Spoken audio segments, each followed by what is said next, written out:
Hola, muy buenos días. Te saluda Larry Rubin, el presidente de la American Society, la comunidad americana más grande fuera de Estados Unidos. 2 millones de norteamericanos viven en México. Entre esta comunidad también miles de empresas que invierten día con día en este país y crean millones de empleos bien remunerados. Y de igual forma, 108 organismos no lucrativos que de igual como las empresas están todos los días trabajando y sirviendo a México.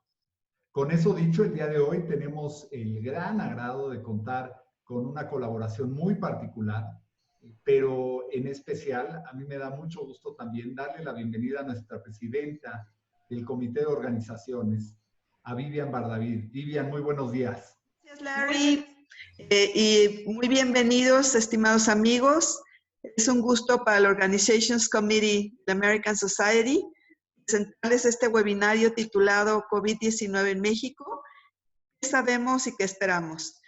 Este webinario estará a cargo del doctor Francisco Moreno Sánchez, que es médico internista e infectólogo del Centro Médico ABC, y pues desafortunadamente la doctora Roxana Trejo Álvarez, que es el gerente corporativo de epidemiología del Centro Médico ABC, no pudo estar con nosotros. Agradecemos también mucho a la doctora por todas sus atenciones. Quiero decirles que estamos muy felices de que contamos con estos doctores tan importantes del Centro Médico ABC, que han tenido una gran disposición para compartir esta información tan actualizada del COVID-19 en nuestro país. Para organizar este evento, hemos tenido el gran apoyo de la doctora Blanca Velázquez, que encabeza la Fundación ABC, y además es un miembro muy querido de nuestro comité. Esperamos que esta iniciativa de la American Society sea muy útil para ustedes. Sean bienvenidos todos y los dejamos con el doctor Moreno. Muchas gracias. Bueno, buenos días a todos. Primero quiero agradecerles a la American Society de México la invitación a participar. Yo soy el encargado del programa COVID-19 del Centro Médico ABC y les traigo una presentación en la que les quiero enseñar qué es lo que hacemos en el hospital, cómo lo hacemos. Para ello les voy a presentar un trabajo que está publicado, que son los primeros 33 pacientes que recibimos en el hospital y la evolución de ellos, las características. Este trabajo ya está publicado, está publicado en la web, estuvo aprobado por un comité científico y creo que de ahí podemos sacar algunas conclusiones de lo que para todos es importante, saber qué es el COVID, cómo se está presentando, en quiénes se está presentando, cómo lo estamos manejando. Y al final de la presentación tengo un par de láminas para mostrarles cuál es la situación de México y qué vemos como perspectiva para los próximos días. Entonces, les voy a poner mi presentación. La presentación la titulé ¿Cuál es el estado actual del programa COVID-19, pacientes y tratamiento? El principal investigador es el doctor Benjamín Valente. Él hizo su especialidad en la Escuela de Salud y Higiene de Londres, y un servidor que soy el profesor del curso y el encargado de este programa. ¿Qué fue lo que ha pasado en el hospital? Bueno, pues nosotros vimos que desde febrero, bueno, evidentemente a partir de enero se empezó a seguir que existía una nueva enfermedad. Y digo nueva porque es muy importante conocer que el COVID-19 no existía antes de diciembre del año pasado. Es una enfermedad que en prácticamente 5 meses y medio ha afectado a lo que van a ser 5 millones de individuos en lo que termina esta semana, y con una mortalidad de alrededor del 5.5%. Al ser un nuevo virus, es un virus que puede afectar a toda la humanidad, porque no existía un sistema inmune de alguna persona que hubiera estado expuesto a este virus antes de esto. Y la característica principal con la que nos hemos encontrado de este virus es que es altamente infeccioso. ¿Qué quiere decir eso? Que se contagia de una manera muy fácil. A diferencia de otras infecciones, en donde el contagio ocurre en el momento que la persona empieza a tener síntomas, y entonces el control de la infección es mucho más sencillo, porque si tú identificas a alguien que tiene fiebre, lo aíslas y entonces ya previenes que esa persona contagie. Aquí el problema es calculamos que existen 25 personas asintomáticas, es decir, pues 25 personas que presentan la enfermedad y no se dan cuenta, pero que durante un periodo que puede ir de 3 a 7 días están eliminando el virus y contagiando a la población. Existe también personas que empiezan a contagiar el virus 2 o 3 días antes de presentar síntomas. Y también ocurre que después de curarse de los síntomas, personas pueden seguir contagiando el virus hasta por un espacio de 21 días. Entonces, esto ha hecho que la contención del virus sea tan complicada que ha llevado al confinamiento, al aislamiento en todas las partes del mundo, ¿no? Al ser también una enfermedad nueva, pues no hay un tratamiento establecido, no hay un manejo establecido. Cuando nosotros vimos que esto empezaba a salirse de China, ir a Asia, y esperábamos que esto empezara a afectar otras partes del mundo, porque vuelvo a decir, es un virus nuevo y con esas características, pues nos dimos a la tarea de empezar a hacer un protocolo, que es de lo que les voy a platicar ahora, en el que pudiéramos atender a los pacientes y tener pues la mayor efectividad para poder sacar adelante a estos pacientes. Entonces nos pusimos en contacto con Estados Unidos, con Corea, con España, Inglaterra, Italia y China, tenemos comunicación constante con varios hospitales de estos lugares. Incluso hacemos sesiones semanales en las que vamos viendo qué ha pasado con sus pacientes, porque pues, ellos nos llevan una ventaja en cuanto a tiempo. Ellos pues, han presentado la epidemia antes que nosotros. Y de esa manera actualizamos pues, un programa que le llamamos protocolo. Dividimos a los pacientes en 3 partes. Los pacientes que tienen enfermedad leve, que van a ser el 80% de las personas que tengan un cuadro de COVID-19, es decir, de 100 personas que tienen la enfermedad, 80 van a tener una evolución satisfactoria. El problema es que 20 van a tener una evolución que les requiere o los lleva a tener una atención hospitalaria, ya sea a través del uso de oxígeno y de medicamentos, aplicaciones de algunas soluciones por vía intravenosa, hasta la forma más grave, que es la que requiere de un ventilador, que haya una máquina que esté a través de altos flujos de oxígeno y de presión para que ese oxígeno llegue a la sangre, mantenerse con vida. De otra forma, su capacidad de oxigenación de la sangre disminuye y eso lleva a un daño de muchos órganos, que se llama falla orgánica, y la muerte, ¿no? Desafortunadamente, lo que hemos visto en el mundo es que pues, hay un 5% de personas, en algunos casos más, que pueden requerir de este manejo. Pensaría uno, bueno, si son 80 por 20, no es una enfermedad tan agresiva. El problema de esta situación es que cuando ocurre una infección en forma masiva, pues en lugar de tener 20 pacientes que requieren hospitalización, vas a requerir 2,000 o 20,000, y entonces los sistemas de salud no están preparados para esa cantidad de pacientes, y entonces cuando existe lo que llamamos colapso en el sistema de salud, se saturan los hospitales y no hay camas que nos aseguren un adecuado pronóstico. Y lo comento así y lo hago énfasis en esto porque ustedes van a oír que el gobierno comenta todos los días de que hay camas disponibles en hospitales y hay camas disponibles en centros de salud. Desafortunadamente, esta enfermedad requiere de un manejo muy especial de terapia intensiva y puedes tener muchas camas, pero si no tienes ventiladores, muchos de estos pacientes requieren ventiladores y entonces metes a la cama a un paciente que en unas horas puede requerir un ventilador, y si no lo haces bien y no tienes ventiladores, pues ese paciente se te va a morir ahí sin poderle hacer mayor ayuda. Entonces, establecimos unas guías de tratamiento en las que establecemos qué estudios debería tener el paciente. Hicimos 2 brazos de tratamiento de acuerdo a las características del paciente.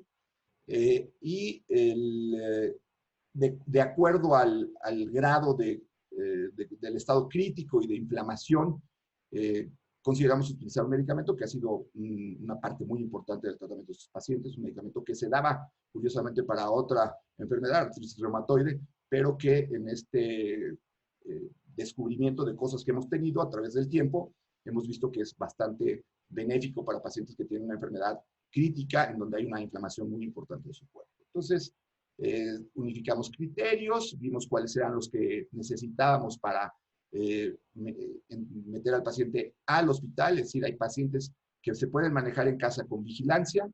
También desarrollamos una plataforma en donde el paciente que está en casa puede estar en contacto con un médico las 24 horas para que estén checando sus signos vitales, su oxigenación y sepan cuándo se tienen que ir al hospital. Y también tenemos unos criterios de egreso del hospital para que el paciente pueda regresar a su casa y tampoco constituya un riesgo para la comunidad.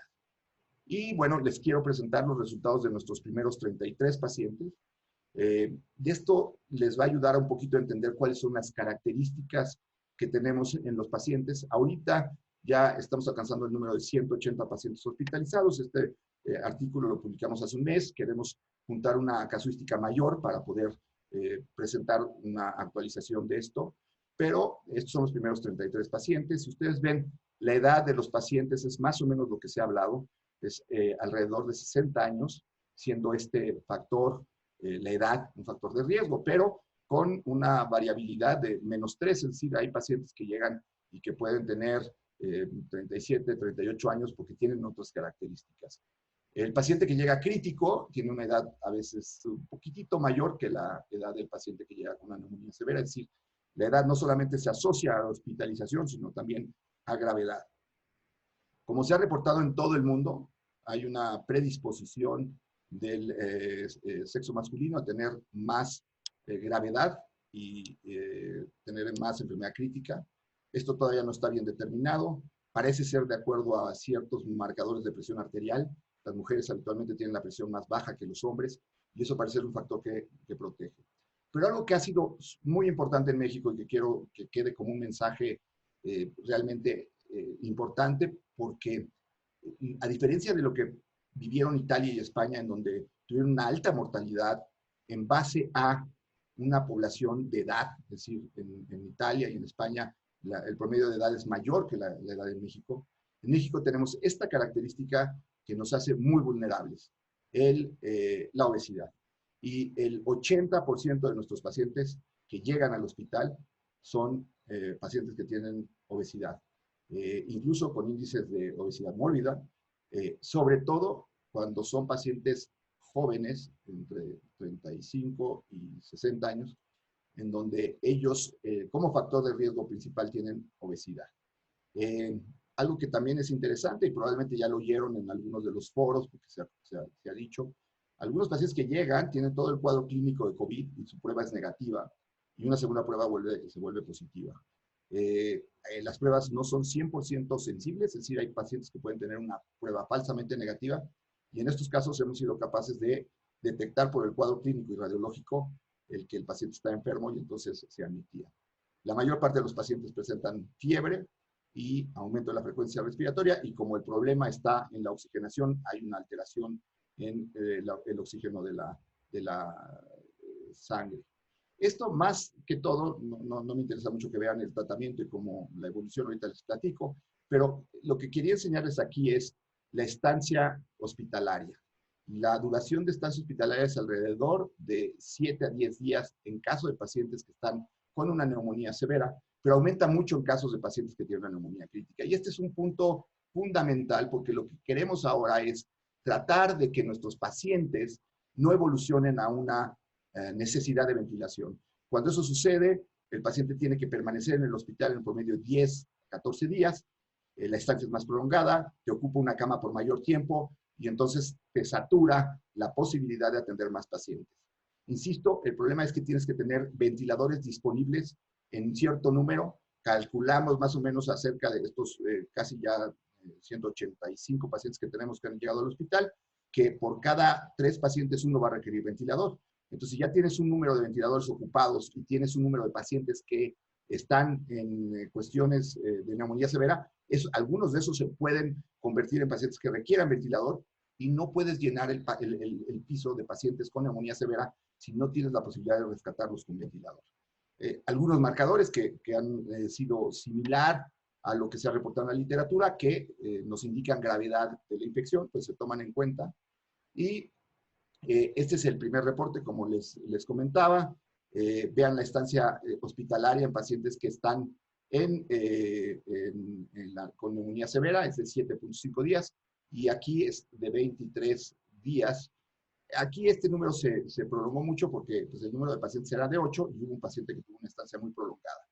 El tiempo de ventilación y en estos primeros 33 pacientes nuestra mortalidad es 0. En los 183 casos que llevamos, tenemos una mortalidad de 1.7, nada más hemos tenido afortunadamente 2 fallecimientos, lo cual si lo comparan con hospitales de todo el mundo, estamos en un nivel pues muy inferior. En Nueva York, en varios hospitales, el promedio el índice de mortalidad era de alrededor del 25 o 30%. Entonces, nos sentimos muy satisfechos con estos resultados. Tener un índice de mortalidad menor al 2% es muy bueno. Es un trabajo multidisciplinario, no es un trabajo de una sola persona, es un trabajo de todo un equipo. Terapia intensiva es fundamental, nuestros intensivistas son muy buenos.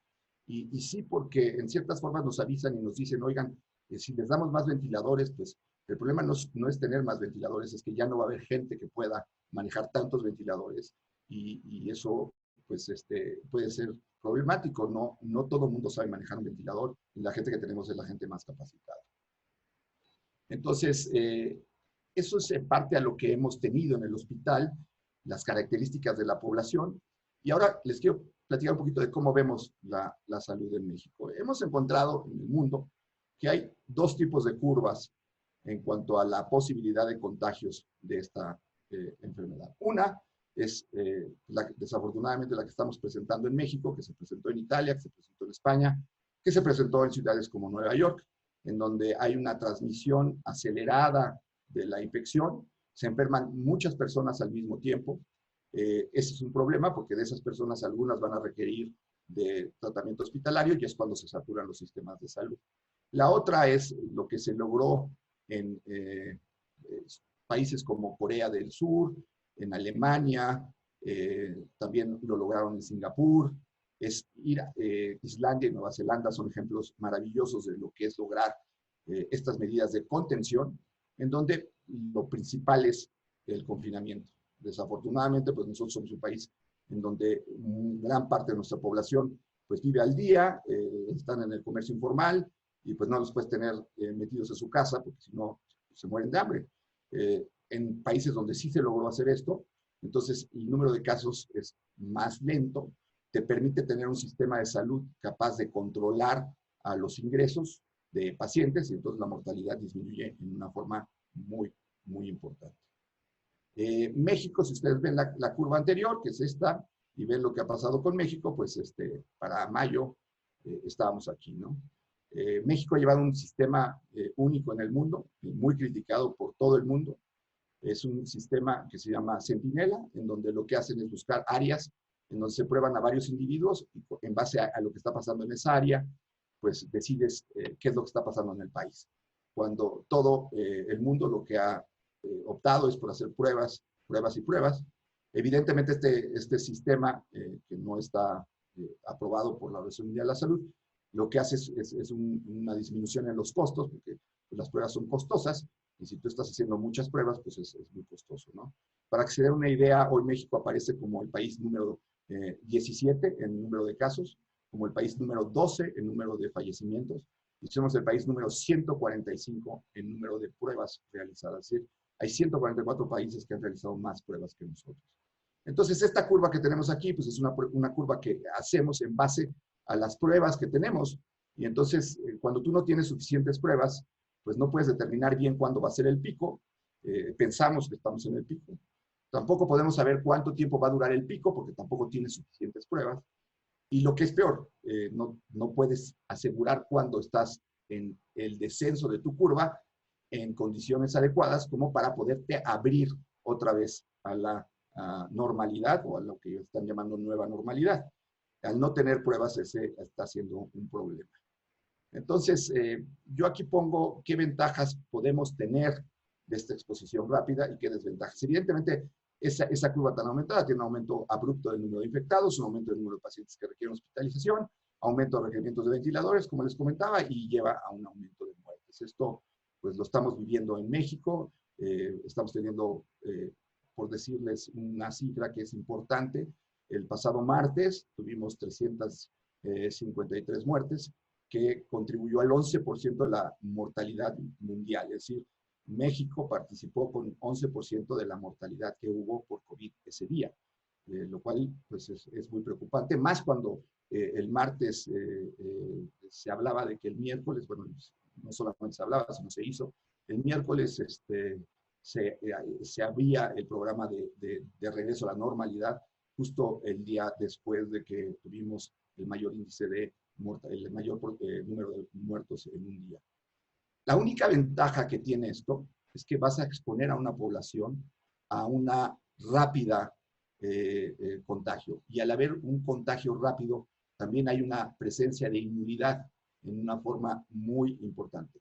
Les explico un poquito este término. Sabemos que hay 25 personas que no tienen síntomas por cada persona que tiene síntomas. Y que de las personas que tienen síntomas, 80 se van a curar sin necesidad de ir al hospital. Los otros 20 son los que platicamos y los que les presenté en un principio. Pero ¿qué pasa? Que después de 2 meses, si tú tienes una infección que está afectando a gran número de población, sí vas a tener un gran número de muertes, pero vas a tener un número grande de pacientes que ya se curaron y que ya curarse desarrollan anticuerpos que lo van a proteger para volverse a infectar o poder contagiar. Algo que no sabemos es cuánto tiempo nos va a durar esa inmunidad. Entendamos que esto es una infección que ha afectado a 5 millones de individuos. Y entonces van a haber reportes de Corea, de Japón, en donde había posibles dobles cuadros, es decir, un paciente que ya se había recuperado presentaba una nueva infección. Esos pacientes se han estudiado muy bien y lo que se ha encontrado es que son pacientes que eliminan el virus por tiempos más prolongados y que probablemente ni siquiera sean virus activos. En Corea estudiaron esos pacientes, cultivaron el virus y el virus no crecía. Las pruebas detectan partículas virales y entonces a veces el paciente dura eliminando esas partículas virales por más tiempo. Realmente lo que hace este modelo, que es el que se está llevando en México, es que sobreviven los más fuertes, los más jóvenes, los que no tienen problemas de salud, los más delgados y más que se han cuidado más a través de su vida. Sin embargo, pues es una forma muy cruel de generar inmunidad en base a una gran cantidad de muertes. Pero lo sabemos que está pasando en México. Entonces, ¿cómo podríamos aprovechar esa gran inmunidad que se está presentando en México? Pues de esta forma. Estos pacientes asintomáticos, les hablo de los pacientes asintomáticos, y si alguien quiere meterse un poquito más a este tema, porque esa cantidad de pacientes asintomáticos es lo que va a hacer que en una población muy afectada se presenten una inmunidad que llaman una inmunidad en rebaño, es un término que se ha manejado. ¿Qué estudios les recomiendo que le echen un ojito? Lo que pasó en el crucero Yokohama, en donde hubo casos de COVID, lo que hicieron ahí fue, pues ahí a todos les hicieron pruebas y encontraron que 17.9% de las personas que estaban en el crucero eran pacientes asintomáticos con COVID. No tenían síntomas, pero sin embargo estaban eliminando el virus. ¿Qué importancia tiene esta? Bueno, lo de la inmunidad, pero también tiene la importancia de que va a haber un número grande de personas que están en la calle sin síntomas y que están eliminando el virus. Por eso se ha hecho tanto énfasis en el uso de cubrebocas cuando salen a la calle, porque tú puedes ser un portador asintomático, al cual le está yendo muy bien, ni siquiera tiene síntomas, pero el cual contagia. Y si contagias a una persona que es de alto grado de riesgo, esa persona no la puede pasar tan bien como tú.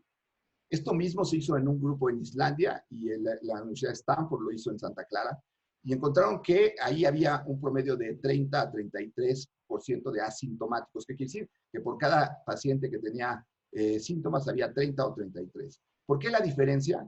Si ustedes se ponen a pensar en el crucero, va gente habitualmente de mayor edad. Si lo haces en población abierta, pues a lo mejor en estas poblaciones había gente más joven o gente con menos enfermedades y entonces el número baja. En promedio se piensa que es aproximadamente 25-1, se necesitan mayores estudios, estamos hablando de una enfermedad nueva, ojalá y sea más alto porque entonces habría mayor inmunidad. ¿En quién se presenta con mayor frecuencia la enfermedad asintomática? En niños, en adolescentes y en adultos menores de 40 años. Pero esto es mucho más grave la enfermedad en pacientes que son adultos mayores y en pacientes con comorbilidades. Por eso en Israel se hizo tanto énfasis en que una combinación muy grave era la presencia de niños con sus abuelos. ¿Por qué? Porque el niño podía ser asintomático y el abuelo podía ser mayor de 60 años y tener alguna comorbilidad que el niño que llegaba a visitarlo lo contagiaba, el niño no sabía que estaba enfermo, el adulto desarrollaba neumonía y acababa en el hospital.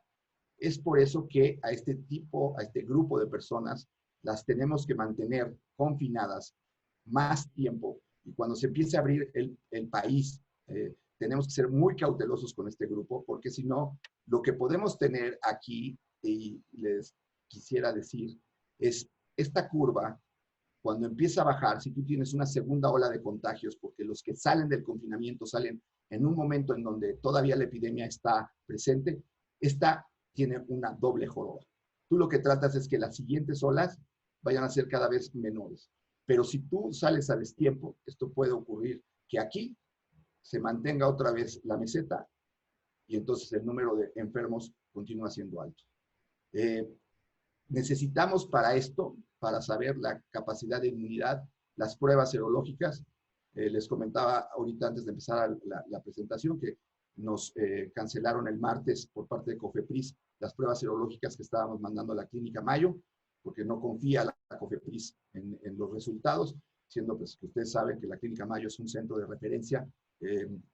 Algunos de ustedes han visto que hemos salido en las noticias y todo, porque estamos luchando y peleando porque nos regresen esas pruebas por dos razones. Una, nos ayuda a saber esto, y la otra, a través del plasma se pueden hacer tratamientos de plasma, es decir, una persona que se cura, sobre todo de este grupo, tiene una gran cantidad de anticuerpos que se le extraen a través de la sangre, se les pasa el plasma, una persona puede donar lo suficiente para que 3 personas reciban el plasma y que se beneficien, porque este es un tratamiento que tiene 2 siglos de que se conoce y ayuda mucho a personas que no tienen anticuerpos y que la están pasando mal.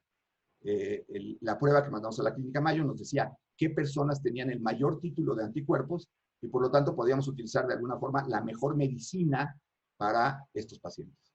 Y bueno, desafortunadamente, como ha pasado con mucho en esta epidemia, no hemos tenido el apoyo que quisiéramos de las autoridades gubernamentales y no solamente no tenemos el apoyo, sino a veces nos obstaculizan nuestros protocolos. Pero bueno, no nos vamos a rendir, vamos a seguir trabajando, vamos a estar haciendo todo lo que hacemos, pero sí ha sido un poco frustrante para los que trabajamos en salud ver que pues si tenemos la oportunidad de ayudar a pacientes con otro tipo de tratamientos, por cuestiones totalmente burocráticas, políticas, evidentemente no nos quieran ayudar. Este artículo al ser publicado causó en la comunidad internacional muy buenos comentarios. Hemos tenido llamadas de otros países, de Alemania, para ver qué es lo que estamos haciendo. Y sin embargo, en México fuimos muy criticados porque estábamos dando a conocer protocolos de tratamiento que no se pueden llevar en todos los hospitales de México y evidentemente estábamos exponiendo de alguna manera al sistema de salud mexicano. Entonces, eso también es una de las razones por las cuales COFEPRIS decidió no ayudarnos un poquito más, sino tratarnos de meter el pie.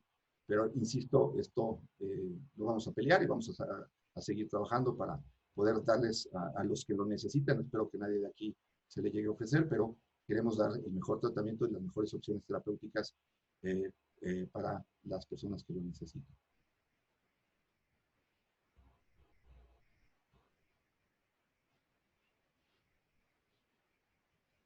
Me gustaría que si tuvieran alguna pregunta, la hiciéramos. Si no, dejaría que mis colegas también hablaran acerca de sus presentaciones. No, pues muchas gracias, doctor. La verdad es que ha sido usted muy, muy claro y definitivamente vamos a buscar, por ejemplo, esto que usted decía del crucero Yokohama, de lo que ha sido en Islandia, ¿no? Y otros ejemplos que pueden ser muy ciertos. Ahora, ¿usted ve factible esta reapertura, digamos, ya a un nuevo normal, como lo que vaya a ser esto ya para el 1 de junio? O sea, sí se está ahorita llegando a aquel pico de ola de contagio. ¿Lo ve usted factible? ¿Cómo está sintiendo las fechas? Mire, te respondería con 2 argumentos por los que diría que no. Uno es, nosotros vamos más o menos 3 semanas atrás de los Estados Unidos, en cuanto a que nuestro crecimiento de casos ocurrió 3 semanas después de ellos. Y vamos 1 mes y medio atrás de España e Italia. España e Italia apenas empiezan a abrirse porque apenas logran tener un descenso en la curva. Estados Unidos es complicado porque la enfermedad no afectó igual a todo el país, afectó más ciertas áreas, ciertas urbes, y entonces es difícil entender cuándo esa urbe está disminuyendo y cuándo las otras urbes todavía están a la mitad. Nosotros estamos tratando de abrir casi al mismo tiempo de que está abriendo Europa, cuando ellos llevan un mes y medio más de casos. Y la otra situación es que no sabemos los casos. El programa que se está haciendo es abrir comunidades o municipios en donde no hay tantos casos o no hay casos. Pero el problema de esto es, a lo mejor no hay casos porque no han hecho pruebas. Y como tenemos una cantidad de pruebas tan pequeña, seguramente hay sitios en donde ha habido casos que no están detectados. Y al abrir esto, pues puedes poner en riesgo de esa segunda ola. Entiendo y me queda muy claro que la necesidad del país por su economía, por su comercio informal, todo lo que sabemos desafortunadamente que sucede en este país, se necesita abrir. Pero creo que la forma de abrirlo es en base a conocer inmunidad, hacer pruebas serológicas masivas. Estados Unidos está haciendo alrededor de 400,000 pruebas serológicas al día. Nosotros todavía no tenemos aprobada una prueba serológica en México en este momento. Y además de eso, mantener confinada a la gente de alto riesgo por un tiempo más. Claro. Doctor, ¿y qué? Pues México es el segundo país de obesidad, de mayor obesidad en el mundo, ¿no? Y que obviamente por lo que nos estaba enseñando, ese es un factor bien importante de los casos de mayor riesgo. ¿Es así el caso? Así es, y incluso ustedes me preguntaban, han visto que la mortalidad, la tasa de mortalidad, por ejemplo, en Estados Unidos es alrededor del 2.3, 3%. En Italia fue del 9%, y aquí en México, si ustedes comparan los números, estamos arriba del 10%. No sabemos los números totales, pero lo que sabemos es que es alrededor del 10%.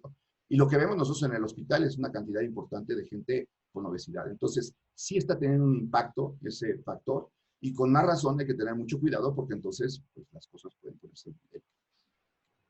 Y doctor, otra pregunta que nos hacen, el usar la mascarilla o usar la careta, ¿qué tan importante es una u otra o las dos? Mira, esto ha sido causa de debate. Inicialmente comentamos que el uso de la mascarilla no era tan recomendable porque no te evita que te contagies. Pero al encontrar que tienes un número de pacientes asintomáticos tan grandes, esos pacientes están en la calle y no saben que tienen la enfermedad. Y si descubres la parte por donde están eliminando el virus, vas a proteger a la otra población. Es decir, cambió el raciocinio del uso del cubrebocas de me protejo yo a protejo a los demás. Y hay países como Alemania en donde si tú te subes a un transporte público sin cubrebocas, tiene una multa de 1,000 euros. Entonces, sí realmente el uso de cubrebocas te protege de que no estés dispersando el virus, porque hay un número muy importante de asintomáticos.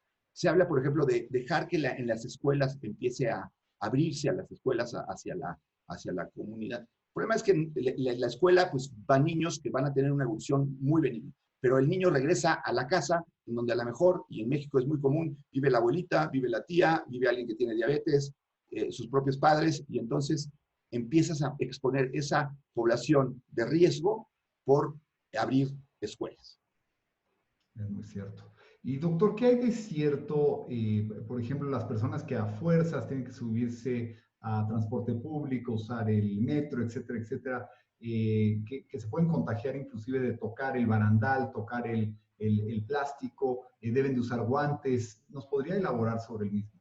Mira, el mecanismo de transmisión de esto es a través de la vía respiratoria, pero el arma más común de transmisión son las manos. Imagínate que yo estoy infectado, estoy en un transporte público, me toco la nariz o estornudo, me tapo y mi mano queda llena de partículas virales.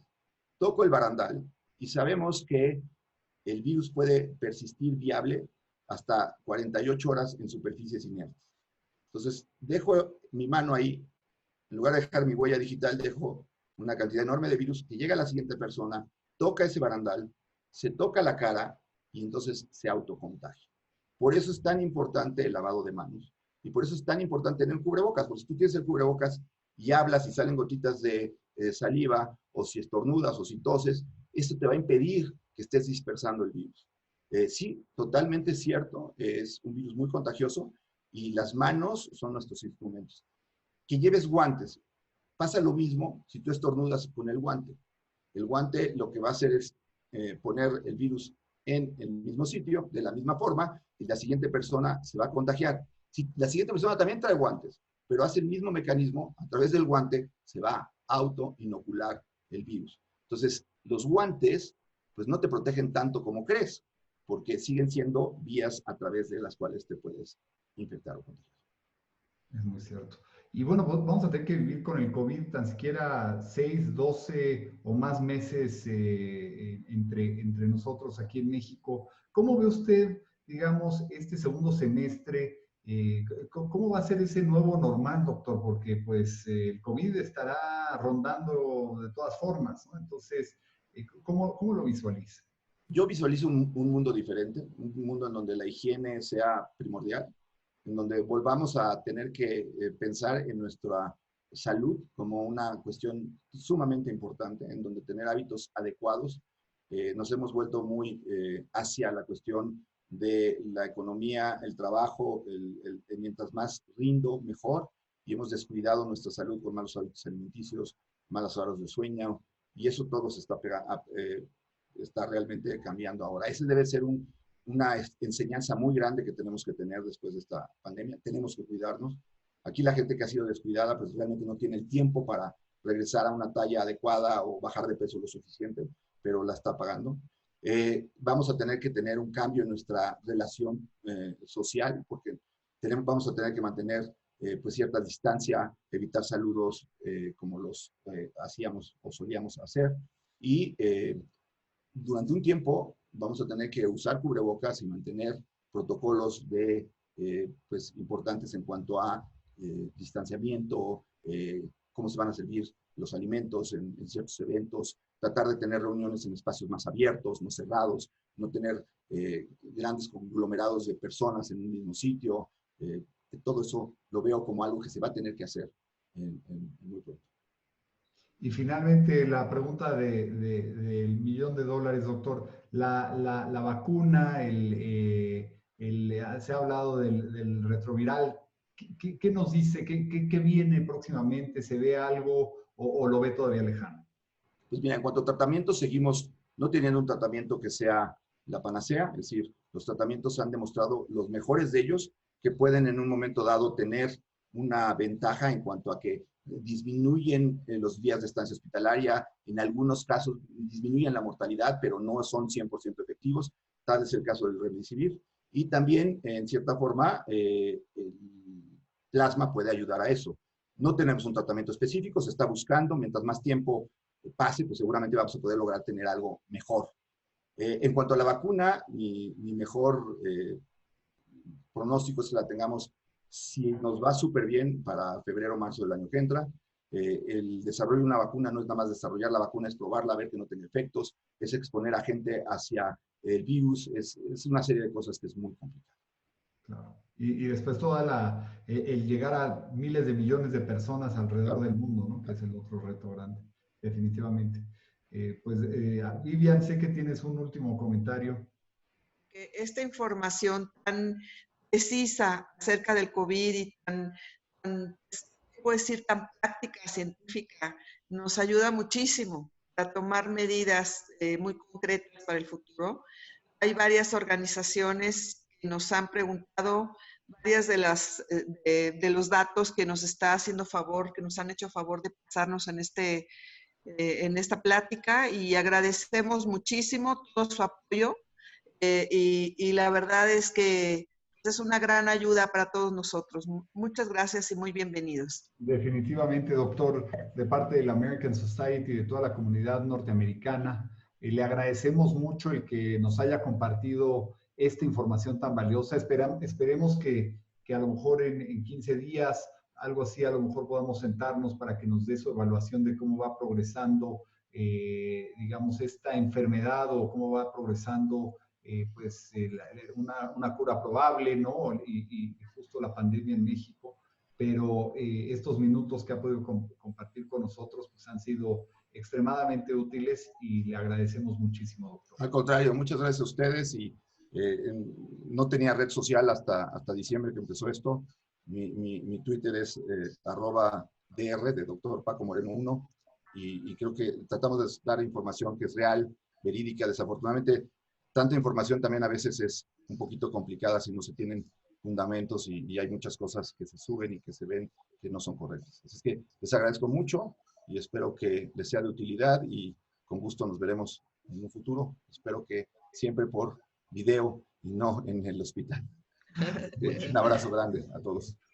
Muchísimas gracias. Definitivamente, muchas gracias, doctor. Y pues también agradecerle a nuestros aliados, que sin ellos no hubiera sido posible, como 3M, EY, Dow, La Moderna, Constellation Brands. Muchísimas gracias y gracias, Vivian. Nuevamente gracias, doctor, y gracias al Hospital ABC. Muchas gracias. Gracias.